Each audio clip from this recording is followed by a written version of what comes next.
Never Give Up is a new action platformer that joins the ranks of Celeste and Super Meat Boy as this insanely difficult platformer.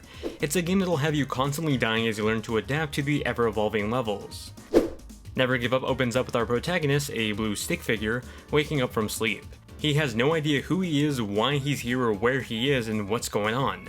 All he has to do is survive. It's the basic plot that continues on the legacy of the Give Up platformer Flash game. While its plot is nothing to brag about, its characters and dialogue between them are pretty hysterical. What the heck is that thing? Don't speak to my grandma like that! While traversing through the buzzsaw, spikes, and homing missiles, the protagonist will scream out these reactionary lines, usually context-sensitive to the death. Ah, my precious bodily fluids!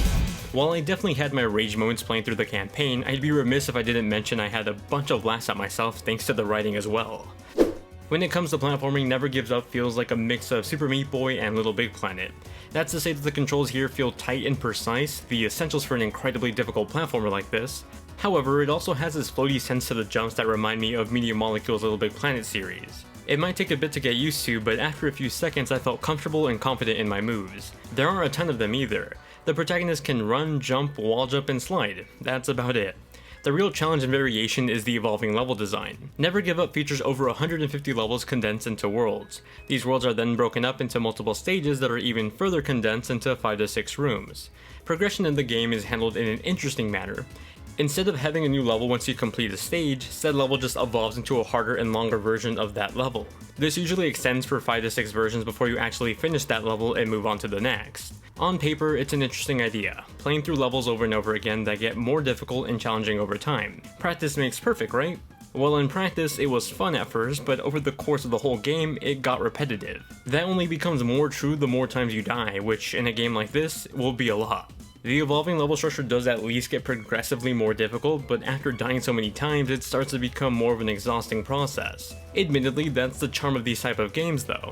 Levels that kick your butt over and over again until you're met with the sense of satisfaction of finally overcoming the challenge. That's the same reason it's fun to play these insanely hard Super Mario Maker 2 levels. However, having to complete that same challenge up to 6 times did start to feel taxing. With that said, these levels were fun to run through individually. Each one offered challenges that felt fresh from the rest. I'd jump off walls avoiding spikes that would then change into bombs falling from the ceiling.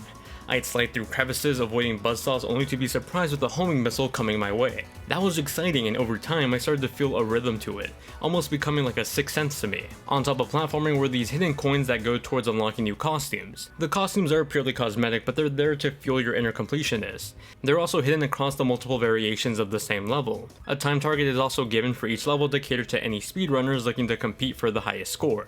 There seemed to be a bit of everything for everyone here, and that brings me to the accessibility options. At any point during the game you can switch the difficulty between easy and hard mode. They're both pretty hard, but in easy mode you'll at least get checkpoints for every version of a level. You can even turn on infinite jumps if you're that desperate to beat the level, but even then I wouldn't say it's 100% easy. Overall, I found Never Give Up's gameplay to be mostly fun and challenging, albeit with some elements of repetition in there that could get a bit draining. There are accessibility options to let you curve the game's difficulty to be more playable for some less skilled players. You can even give up on the level and skip it, though the game will just roast you about it for the rest of your life. Never Give Up looks like what it is, a leveled up Flash game. It's done in this 2D art style that's layered to create this animated presentation that looks great. I love the attention to detail in some of these backgrounds, like the gear spinning inside of the factory and the trash breezing along the cityscape. Each world changes up its environment too, helping to create a presentation that's varied and fresh. There's even a handful of Easter eggs and references to all sorts of media here. The pipes from Mario, the clothing from The Last of Us, Breaking Bad, Steven Universe, Adventure Pals, and so on. In terms of performance, thanks to the simple nature of the visuals, details look crisp and clear, regardless of the platform I was playing on. That includes playing on the go with a Nintendo Switch, although with a game that's rage-inducing like this, perhaps you don't want to play this on the go at the risk of throwing your Switch. The music is alright at best. That's to say it's nothing catchy, but it isn't terrible either. Truth be told, the music was the last thing on my mind with all the chaotic deaths happening all the time. What did stick to me was the stellar voice work done by Aaron Hansen. If you've ever seen an episode of Game Grumps, you'll instantly recognize the voice, but recognition aside, he does a great job at lending to the comedic undertones of the game. Never Give Up roasts you constantly about wanting to give up, and Aaron's lines really connect to the frustration of the player just wanting to beat the game already. His lines, ad-libbed or not, had me laughing constantly while playing, and were the sparks of joy in the moments of my utter demise. The use of HC Rumble was also appreciated. Whether I was jumping, landing, or getting destroyed by some spikes, I felt a bit of varied feedback with every action, something that a lot of developers seem to underuse on the Switch. Never Give Up is an amusing new addition to the hardcore platformer genre. It's challenging as you'd expect from the genre while featuring precise controls, funny characters, and a lovely presentation. Some design elements like the evolving levels do feel like they can overstay their welcome, but get past it and you'll be treated to a delightful time. If you enjoy pain, suffering, and crying at the TV in the middle of the night while your roommate just asks if you're okay.